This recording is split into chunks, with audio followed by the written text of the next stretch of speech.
உங்கள் அனைவருக்கும் என்னுடைய வணக்கம். வணக்கம் வணக்கம்.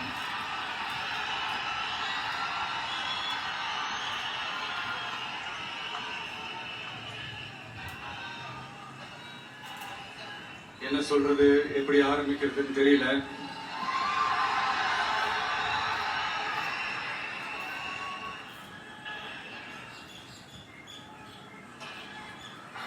சினிமாவில் எப்படியாவது கஷ்டப்பட்டு வெற்றி அடையன்னு இருந்த ஒரு சாதாரண அசிஸ்டன்ட் டைரக்டருக்கு பிறந்த ஒரு பிள்ளையா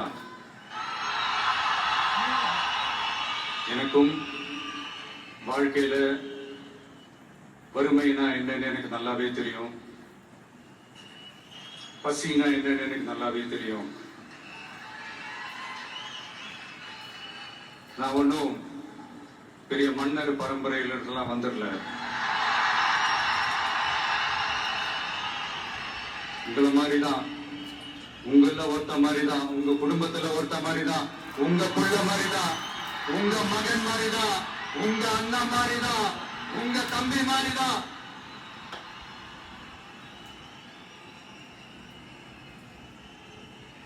அப்படிதான் நான் உணர்றேன். நீங்களும் என்ன அப்படி நினைச்சதுனாலதான் சினிமாவில் எனக்கு ஒரு மிகப்பெரிய ஒரு இடத்த ஒண்ணு கொடுத்தீங்க. அதையெல்லாம் விட்டுட்டு உங்களுக்காக நன்றி கடன் செலுத்துறதுக்காக அரசியலுக்கு வந்த உங்க விஜய, இந்த விஜய, நீ வா விஜய், நாங்களா இருக்கோம், பாத்துக்கிறோம். விஜய் தம்பி நீ வா, நாங்க இருக்கோம். விஜய் தம்பி நீ வா, நாங்க இருக்கோம். அண்ணா நீ வாடா, நாங்களா இருக்கோம். நண்பா நீ வா நண்பா, நாங்களா இருக்கோம் சொல்லி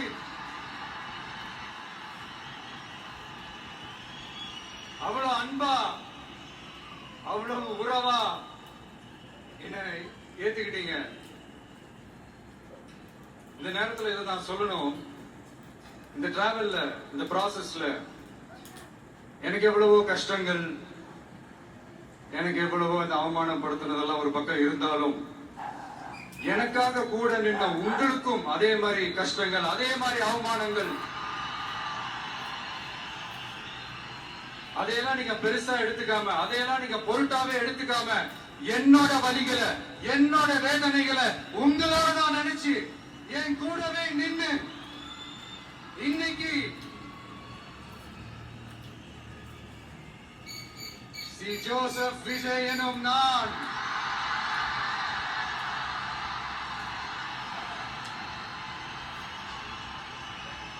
அதை உண்மையாக்கி இருக்கிறீங்க. உண்மையிலே எனக்கு என்ன சொல்றதுன்னு எனக்கு தெரியல. என்னுடைய உறவுகளே, என்னுடைய சொந்தங்களே, நான் ஒன்னும் தேவதூதெல்லாம் கிடையாது. நானும் ஒரு இயல்பான ஒரு வாழ்க்கை வாழ்ற ஒரு சாதாரணமான மனுஷன் தான்.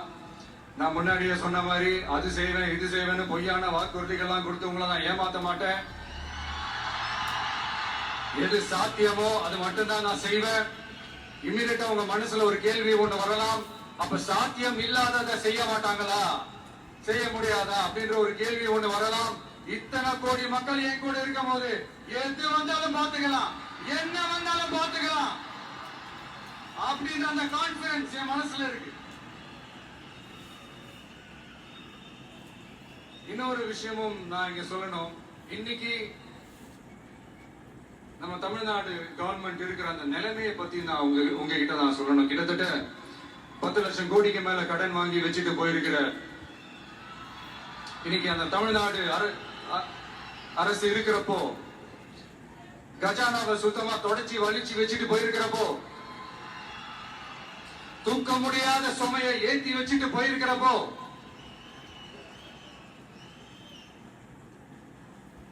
அப்படிப்பட்ட ஒரு நிலைமையில தான் இந்த பொறுப்பை நம்ம கையில் எடுத்திருக்கிறோம்.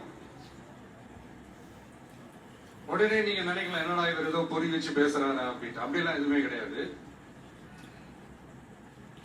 உள்ள போய் பார்த்தா தான் தெரியும் எது எந்த நிலைமையில இருக்குது, என்ன இருக்கு என்ன இல்ல, எது எந்த நிலைமையில இருக்கு எது எந்த நிலைமையில இல்ல. சோ அதையெல்லாம் பார்த்துட்டு உங்களுக்கு ஒரு வெள்ளை அறிக்கையா அது வெளியிடணும்னு நான் நினைக்கிறேன். ஒரு டிரான்ஸ்பரண்டான ஒரு கவர்மெண்டா, அதாவது இன்னைக்கு நம்ம தமிழ்நாடு கவர்மெண்ட் இந்த நிலைமையில தான் இருக்கு அப்படின்றத உங்ககிட்ட சொல்லிட்டு I just want to take it forward from there. அதைத்தான் நான் முதல்ல செய்யணும்னு நினைக்கிறேன். தமிழ்நாட்டை பொறுத்த வரைக்கும் யாரையாவது போய் ஏதாவது சந்திக்கணும் அப்படின்னா இந்த மூஞ்ச மூடிக்கிட்டு போய் சந்திக்கிறதோ, என்ன இந்த மறைமுகமா உங்களுக்கு தெரியாம போய் சந்திக்கிறதோ அப்படிலாம் நான் செய்ய மாட்டேன். எதுவா இருந்தாலும் வெளிப்படையாக ஒளிவு மறைவு இல்லாம தான் நான் செய்வேன். இவ்வளவு பெரிய ஒரு பொறுப்பை என் கையில கொடுத்திருக்கிறீங்க. அதே நேரத்துல எனக்கு கொஞ்சம் அவகாசமும் நீங்க கொடுக்கணும்னு நான் ரிக்வெஸ்ட் பண்ணி கேட்டுக்கிறேன். நான் சொன்னதையெல்லாம் படிப்படியா நிறைவேற்ற நான் ட்ரை பண்ணுவேன், நிறைவேற்றுவேன். அதே நேரத்தில் எனக்கு கொஞ்சம் அவகாசம் கொடுத்தீங்கன்னா எனக்கு கொஞ்சம் உதவியாகவும் ஒத்துழைப்பாகவும் இருக்கும். இது உங்களுடைய ஆட்சி. பெண்கள் பாதுகாப்பு ரொம்ப ஸ்ட்ரிக்டா வச்சிருப்பேன். போதைப் பொருள் கலாச்சாரம் அதை கண்ட்ரோல் பண்றதுக்கு என்னென்ன ஸ்டெப்ஸ் எடுக்கணும், என்னென்ன முயற்சிகள் எடுக்கணும், இன்னிலிருந்து அதை நான் எடுப்பேன்.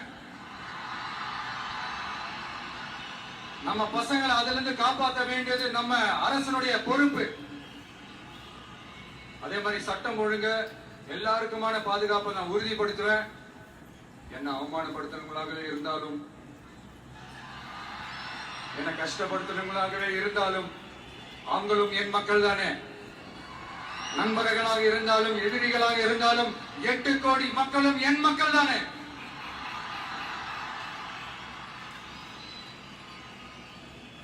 அந்த மாதிரி இந்த அடிப்படை விஷயங்கள், கல்வி, ரேஷன், மருத்துவம், குடிநீர், சாலை வசதி, பஸ் வசதி, இந்த மாதிரி விஷயங்கள்ல தான் என்னுடைய முதல் கவனம் செலுத்தணும்னு எனக்கு தோணுது. நான் முன்னாடியே சொன்ன மாதிரி மக்கள் பணத்துல இருந்து ஒரு பைசா கூட நான் தொட மாட்டேன். எனக்கு அது அவசியமும் இல்லை. அது உங்களுக்கு நல்லாவே தெரியும். இந்த விஷயம் தப்பு பண்ண மாட்டான், தப்பு பண்ணவும் விட மாட்டான். அது யாராக இருந்தாலும் சரி, என்னோட கவர்மெண்ட்ல என் கூடவே இருக்கிறவங்களாகவும் சரி, விட மாட்டான்.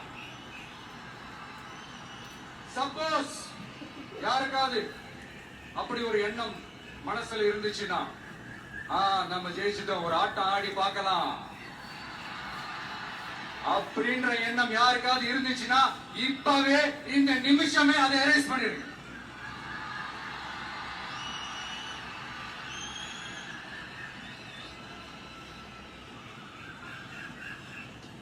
இங்க ஒரே சென்டர் தான், என் தலைமையில் உண்டான சென்டர். இந்த பக்கம் ஒரு சென்டர், இந்த பக்கம் ஒரு பவர் சென்டர், அங்க ஒரு பவர் சென்டர், அதெல்லாம் கிடையவே கிடையாது. இப்பவே சொல்லிடுறேன். பெண்கள், இளைஞர்கள், விவசாயிகள், அரசு ஊழியர்கள், ஆசிரியர்கள், உழைக்கிற மக்கள், மீனவர்கள் எல்லாருமே நம்ம டிவிக்கு அரசுல நல்லா இருக்கும், நல்லா இருக்கும், நல்லா இருக்கும். பிறப்புக்கும் எல்லா உயிருக்கும் அப்படின்றதான் நம்ம சமரசம் இல்லாத அடிப்படை கோட்பாடு. சிறுபான்மை சகோதரர்களே, உங்களுக்காக நம்ம டிவிக்கு அரசு கூடவே நிற்கும். உங்களுக்கு அதுல எந்த விதமான சந்தேகமும் வேணாம். இந்து, முஸ்லிம், கிறிஸ்தவர்களுக்கான முகம் தான் இந்த விஜயனுடைய முகம். அதுல 100% நீங்க இந்த விஜயை நம்பலாம். இப்படி ஒரு சூழலை ஏற்படுத்தி கொடுத்த தமிழ்நாட்டு மக்கள், ஒட்டுமொத்த மக்கள், உங்கள் அனைவருக்கும் இந்த நேரத்தில் என்னுடைய நன்றியை தெரிவிச்சு, இன்னொருத்தவங்களுக்கு முக்கியமா நான் நன்றி சொல்லணும். அது இந்த விஜய் மாமாவோட குட்டி நண்பா நன்றி.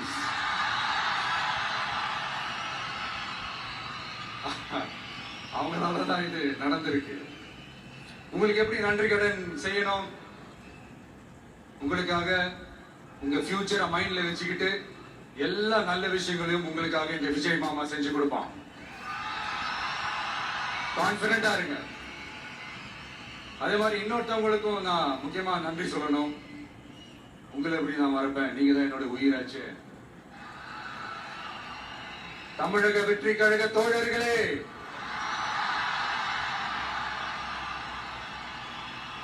உண்மையில சொல்லனா நீங்க இல்லனா எதுவுமே இல்ல. என்னோட கழக தோழர்களுக்கும் கழக நிர்வாகிகளுக்கும் வாக்கு சாவடி முகவர்களுக்கும் மை டியர் வர்ச்சுவல் வாரியர்ஸ் உங்கள் அனைவருக்கும் கோடான கோடி நன்றிகள். வாங்க எல்லாருமா சேர்ந்து ஒரு ஃப்ரெஷ் கவர்னன்ஸ், ஒரு நியூ கவர்னன்ஸ் ஒன்று கொடுப்போம். This is a new beginning.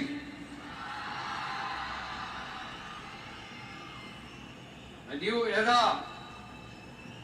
of a real secular social justice starts now.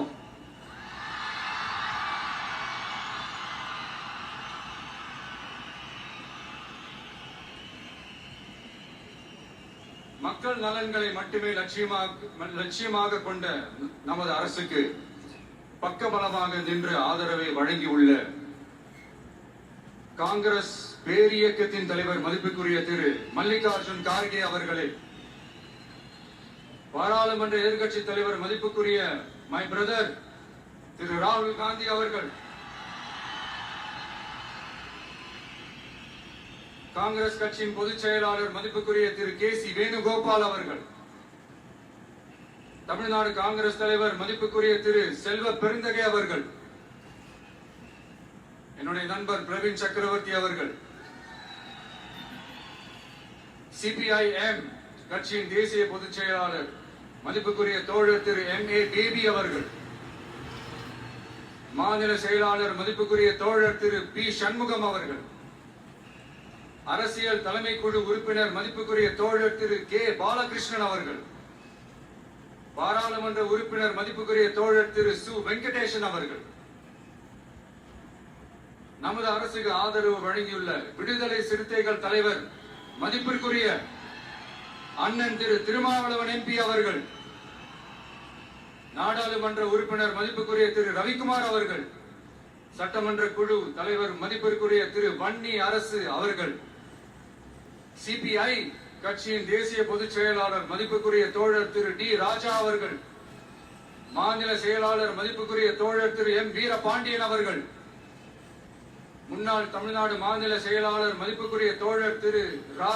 Mutharasan அவர்கள், இந்திய யூனியன் முஸ்லிம் லீக் கட்சியின் தலைவர் மதிப்புக்குரிய டாக்டர் திரு காதர் மொய்தீன் அவர்கள், நாடாளுமன்ற உறுப்பினர் மதிப்புக்குரிய திரு நவாஸ் கனி அவர்கள், எல்லாரையும் வருக வருக என்று வரவேற்கிறேன். முக்கியமா இந்த மாதிரி நேரத்துல எனக்காக நீங்க குரல் கொடுத்ததுக்கும் எனக்காக நீங்க சப்போர்ட் பண்ணி கூடவே நின்னதுக்கும் உங்க எல்லாருக்கும் இந்த நேரத்துல என்னுடைய நன்றியை தெரிவிச்சுக்கிறேன். கான்பிடண்டா இருங்க, நல்லதே நடக்கும், வெற்றி நிச்சயம். மீண்டும் சந்திக்கும் வரை இல்ல மீண்டும் மீண்டும் சந்திப்போம். நன்றி, வணக்கம்.